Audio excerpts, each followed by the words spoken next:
I want you to look at something. Isaiah 50, verse 10. This is in the servant song. Who is among you that fears the Lord, that obeys the voice of his servant? Man, you are in a right relationship with God if this is you. You fear the Lord, that obeys the voice of his servant. That's the Son. You've obeyed the voice of his Son when he said, rise and live.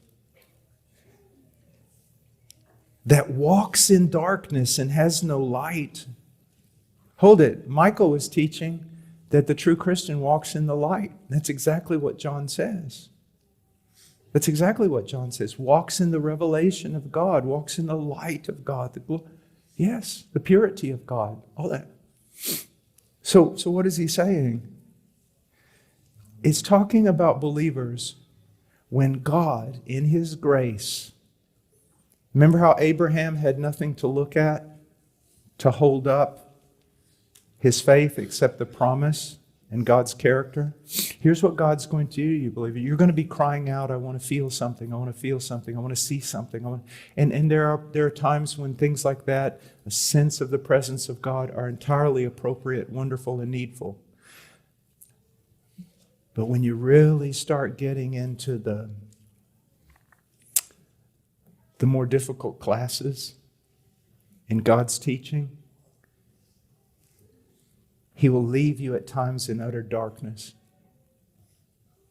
Leave you without anything to sustain your hope or your faith except your knowledge of his character. And if God promised to hold the hand of Messiah when he walked on the earth, you can be sure that he holds the hands of the Messiah's disciples. So let him trust in the name of the Lord and rely on his God. Let him do that. Not trust in what he can see. God will take away your feeling. He will even take away the sense of his love from you. He will sometimes leave you and it seems completely barren. Why is he doing it? That you learn to trust in the nature, the character, the word of your God. And then he goes on. Behold, all of you who kindle a fire, who encircle yourself with firebrands, walk in the light of your fire. And among the brands you have set ablaze, this you will have from my hand. You will lie down in torment. These are people who say, no, your character is not enough. Your word is not enough. I need to see something. I need to feel something. And so they go out there and they acquire strange fire. They've got to have some experience. They've got to have something, because just trusting in the nature of God. And so many believers will come to me and they'll go, I'm believing, but it's almost as though I see nothing. I feel nothing. There's nothing to support me at all. And I'm going, oh child. And yet, you find yourself believing. And yet, you find yourself going forward. Or I'll tell them something like this. Good enough. Seems quite hopeless in your case. Did you drink and party before you became a Christian? Oh, yes, I did. We'll go back to it. If I was you, let's eat and drink, for tomorrow we die. I can't do that.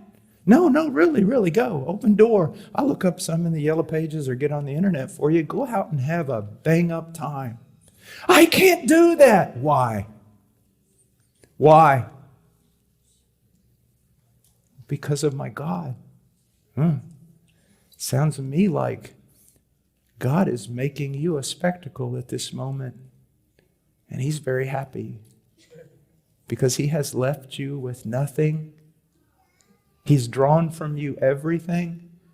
And yet at the same time in heaven, he's boasting of you. Look at my servant who walks in darkness and has no light, but trusts in my name. Do you see?